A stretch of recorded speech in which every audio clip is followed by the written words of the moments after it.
Now let's see this problem. Show that a language of balanced parenthesis is not regular. So we can prove a language as not regular by using with pumping lemma. So this concept, this problem comes under pumping lemma for regular languages concept. By using pumping lemma, we can prove a language as not regular. Let us see the solution. So initially we have to assume L as the this language. Let the language L is regular. Let the language L is regular. Let this language is regular language. Let n be a constant, an integer constant, and we have to select a string. Select a string.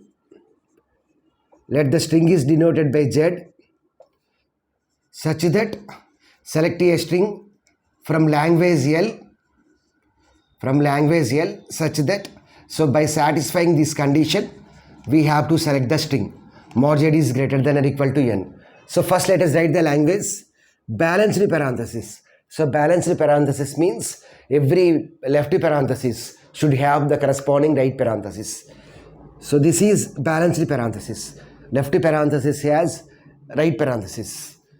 Next, here we have two left parentheses and two right parentheses. So this is also balanced parenthesis.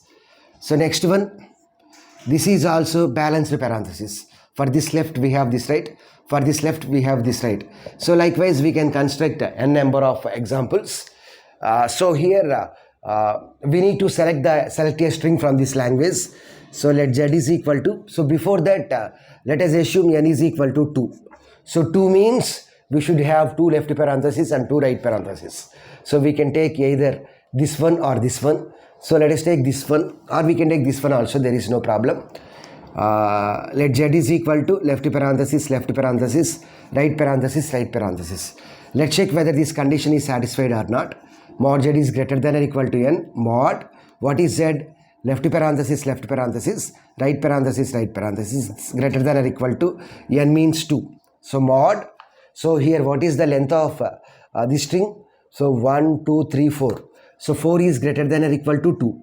Condition is satisfied. So we can take this string. Next, what we have to do is divide the string. Divide the string Z into 3 parts. So we have to divide the string Z into 3 parts, such as U, V, W. So we have to divide the string into 3 parts, such as U, V, W, by satisfying two conditions. First condition is mod UV is less than or equal to n. Second condition is mod V is greater than or equal to 1. If these two conditions are satisfied, then we have to check this case also. For I greater than or equal to 0, U V power I W is in the language. Okay, U V power I W is in the language.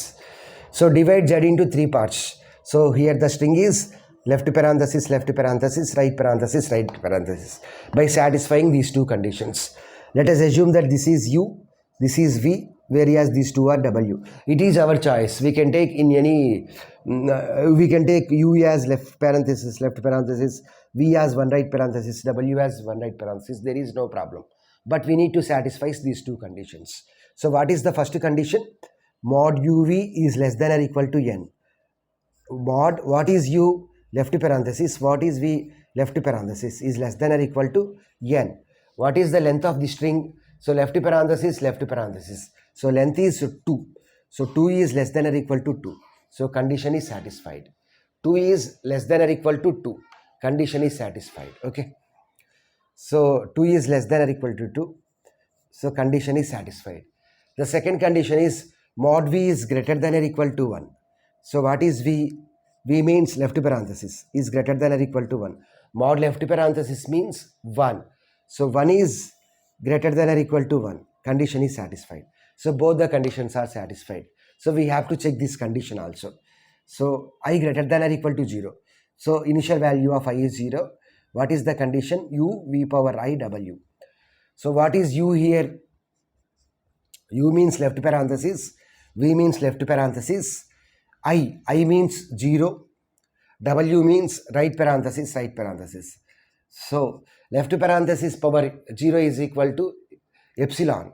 So left parenthesis into epsilon is equal to left parenthesis only. Next right parenthesis, right parenthesis. Left parenthesis, right parenthesis, right parenthesis is not present in the language. So this is contradiction. We got a result, we got a string which is not present in the language. Okay, so this is contradiction. This is entirely opposite to the L. Initially we assumed L as regular language, but we got a string which is not present in the language. So with this we can say that the language L is not regular. Suppose if this string, suppose let us assume that we got left parenthesis, right parenthesis, right parenthesis. This string is present in the language. Next we have to assume I as 1 and generate a string. Let's check whether the string is present in the language or not. So likewise we have to repeat the process until we get a string which is not present in the language. If we got a string which is not present in the language, then we can say that that language is not regular. So in this way we can prove a language as not regular with the help of the pumping lemma.